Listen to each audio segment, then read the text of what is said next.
Hello बच्चों, let's read the question. The question says explain the terms critical angle and total internal reflection. How does total internal reflection differ from reflection from plane mirror? So पहले क्या करेंगे, इसका की concept के बारे में बात करेंगे. So यहाँ पे जो की कंसेप्ट का यूज होगा वो होगा क्या, हमारा क्रिटिकल एंगल.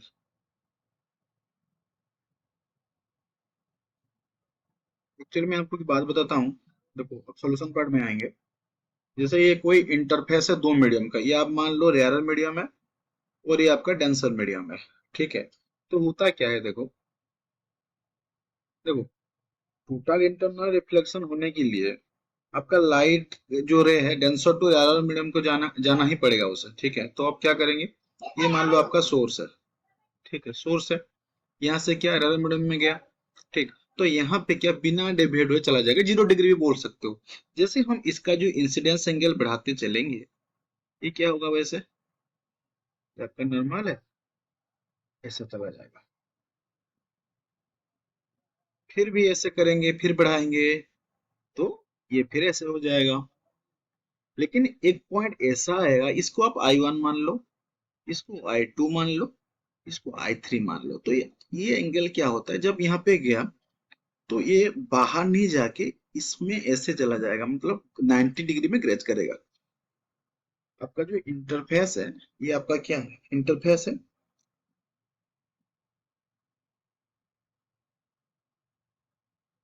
तो इसमें 90 डिग्री में ग्रेज करेगा. ठीक है.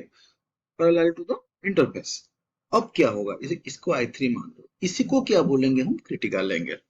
फिर क्या करेंगे, मान लो फिर बढ़ा दिया, फिर एंगल को बढ़ाए. फिर जब हम एंगल को बढ़ाए तो ये क्या होगा, ये नॉर्मल, ये बिल्कुल भी बाहर नहीं जाके इसी मीडियम को रिवर्स बैक किया, मतलब कर जाएगा. ये मान लो आपका I4 है. इसी कंडीशन में क्या है, आपका जो I4 है I3 से बड़ा है. दैट मीन जो I4 है क्रिटिकल एंगल से बड़ा है. जब तक आपका इंसिडेंट एंगल क्रिटिकल एंगल से बड़ा नहीं होगा, तब तक आपका टोटल इंटरनल रिफ्लेक्शन नहीं होगा. ठीक है. तो अब क्या करते हैं, हम इसका क्रिटिकल एंगल के बारे में थोड़ा सा नोट बना के लिख देते हैं. सो क्या लिखेंगे, when light ray traveling denser to traveling travelling करके, इसको क्या करेंगे, थोड़ा इरेज करेंगे. Travelling from denser medium to rare medium.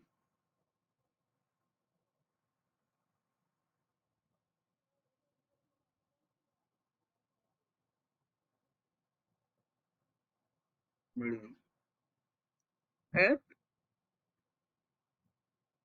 at an particular angle.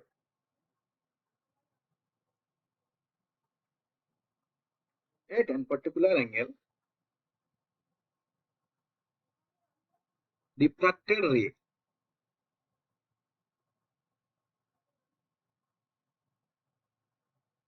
grazes out through the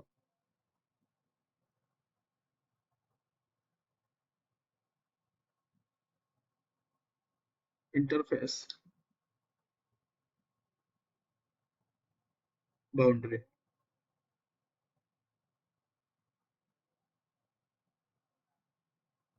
Then the angle of incidence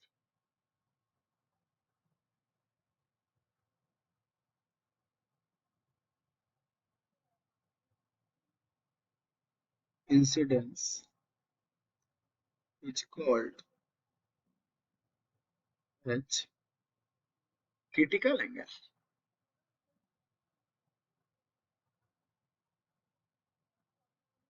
अभी हम क्या बोलेंगे, अभी हम इसके बारे में डिस्कस करेंगे. किसके बारे में डिस्कस करेंगे, वो है हमारा सेकेंड पॉइंट. क्या बोला है, total internal reflection. Total internal reflection. इसको हमने समझ लिया ना, तो क्या लिखेंगे, when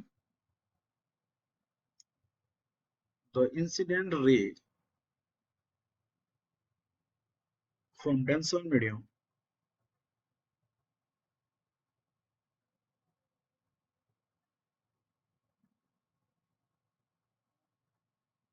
is greater than the critical angle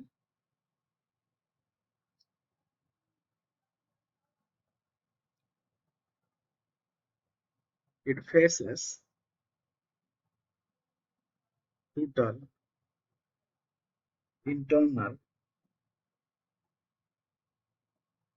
reflection. ठीक है,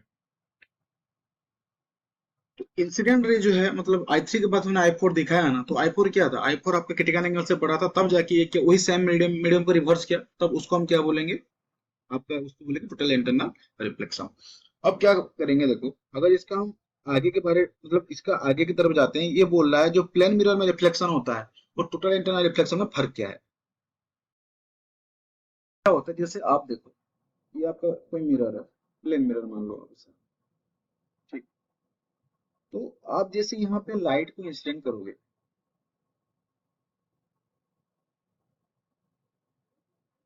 तो ये तो रिफ्लेक्शन होगा इसका, लेकिन क्या होता है कुछ परसेंटेज ना इसमें एब्जॉर्ब हो जाता है। लेकिन आप अगर टोटल इंटरनल रिफ्लेक्शन का केस देखोगे, तो यहाँ पे हुआ क्या, जिस मीडियम से गया वही मीडियम पे रिवर्स बैक किया, तो वहां पे कोई भी जो लाइट रे हो या एनर्जी है, अब यहाँ पे लाइट एक एनर्जी, आप बता सकते, अब आप बोल सकते हो कि लाइट एक एनर्जी है। तो अभी क्या होता है, ये आपका टी आई आर है, ये आपका नॉर्मल रिफ्लेक्शन है।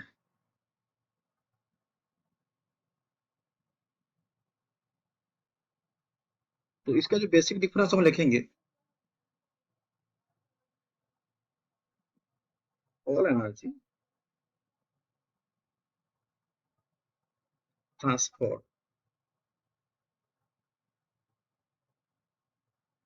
After reflection,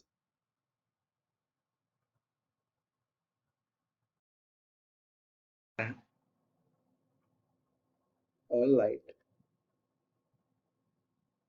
is reflected.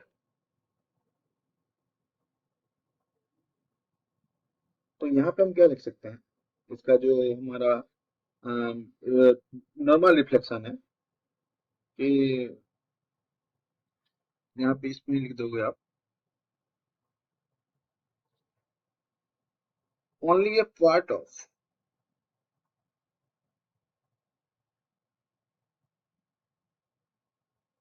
The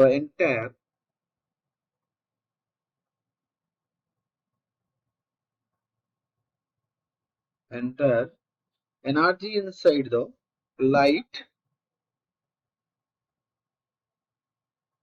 energy inside the light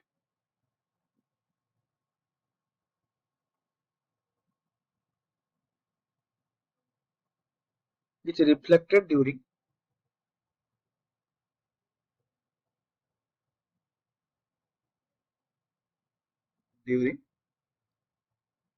reflection।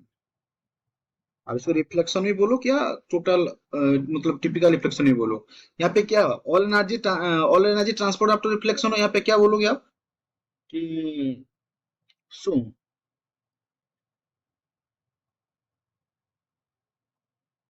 of sum of the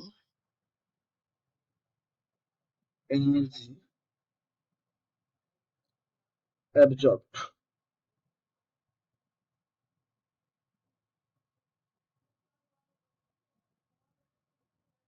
while others have been refracted।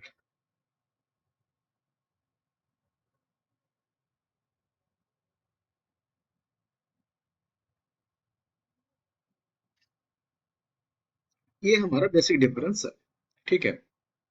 Hope you understood it well, best of luck, thank you.